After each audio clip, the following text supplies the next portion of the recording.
xilli howlgallada ka socda dalka khasaare xooggan lagu gaarsiiyey khawaarijta arxanka daran argagixisada al-shabaab islamarkaana deegaano badan oo ka tirsan gobolada hiiraan galguduud iyo shabeellaha dhexe laga saaray ayaa gudoomiyaha gobolka hiiraan cali jayti cismaan waxa uu diiniin adag u diray shacbiga soomaaliyeed ee ku nool deegaanada cadowga ummadda soomaaliyeed ee ku dhuumaaleysanaya si gaar ah deegaanada ceelgood ceelboorre iyo deegaano kale oo ku yaala ama ku dhadhow xadka ama seeraha kala qaybiya gobolada hiiraan iyo galguduud kuwaas oo ay saacadihii ugu dambeeya la sheegay in khawaarijta arxanka daran argagixisada al-shabaab ay isku aruursanayaan si ay mar kale u dhibaateeyaan shacbiga soomaaliyeed gudoomiyaha gobolka hiiraan cali jayti cismaan ayaa shacbiga soomaaliyeed ee sharafta leh ee ku nool deegaanadaasi ugu baaqay inay ka fogaadaan goobaha khawaarijta nafla caariga ay ku dhuumaaleysanayaan si aanay waxyeello uga soo gaarin gumuca rasaaseed ee lagu ugaarsanaya argagixisada arxanka daran ee diidan ammaanka iyo horumarka bulshada soomaaliyeed ee ku sugan deegaanadaasi dhanka kalena ka codsaya shacbiga soomaaliyeed inay la shaqeeyaan geesiyaasha ciidanka qaranka soomaaliyeed ee kuwa deegaanka ee go'aansaday in gumaysiga khawaarijtu ay ku hayaan shacbiga soomaaliyeed ay ka dulqaadaan waa kan gudoomiyaha gobolka hiiraan cali jayti cismaan oo arrimahaasi ka hadlaya xilli uu warbaahinta kula hadlay qaar ka mid ah furmaha hore ee deegaanada ay ka socdaan dagaalada ka dhanka ah khawaarijta argagixisada al-shabaab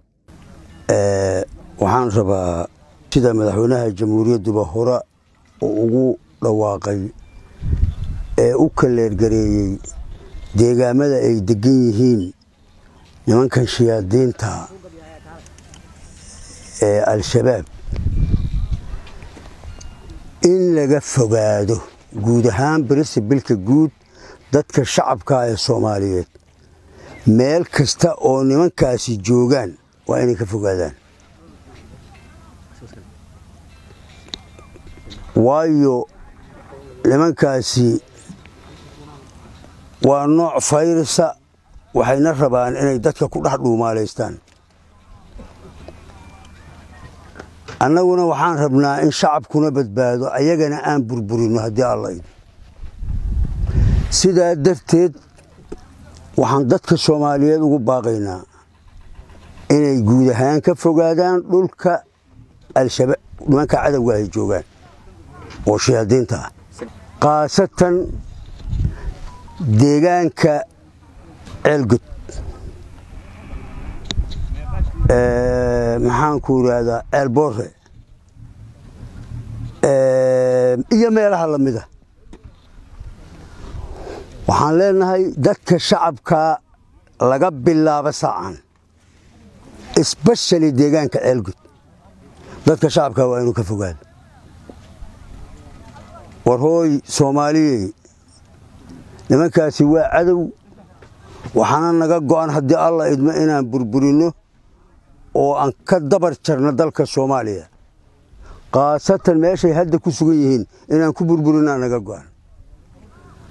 diyaaradaa waxa yeeshay iyo dhulkaa wax leega yeelay iyo cirkaa hadhow gamagama ama shaqay doonto si cad oo qeexan waxaan u sheegaynaa deegaanka ceelgod iyo deegaanada hoos yimaado ku hareeraysan iyo kuwa la mida ee hadda uu isku soo uruuriya cadowgu in dadka shacabka ahee degan laga bilaabo saacan waxaan u caddaynaynaa inay ka fogaadaan dadka shacabka ah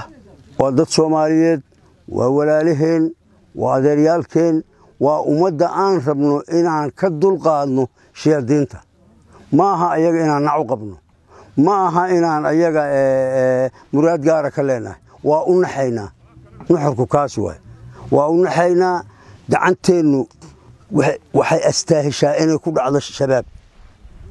gacanteenna waxaan u quurnaa inay ku dhacdo nimankaa shayaadiinta gacanteenna uma quurno inay ku dhacdo dad shacab inay ku dhacdo uma quurno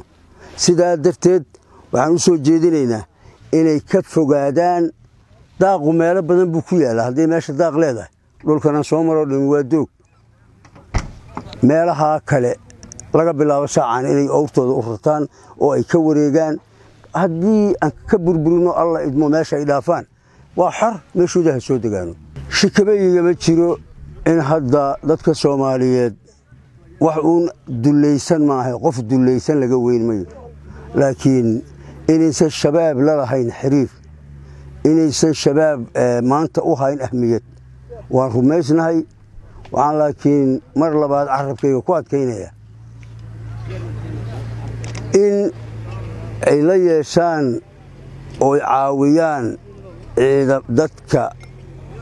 Soomaalida ah ee shacabka ah ama ha ahaado kuwa hubaysan ee militarisaadka la yiraahdo jabhadaha macnaha macawisleyda la yiraahdo ama ha ahaadeen dadka caadiga ah oo barnaamijyada aan hub wadan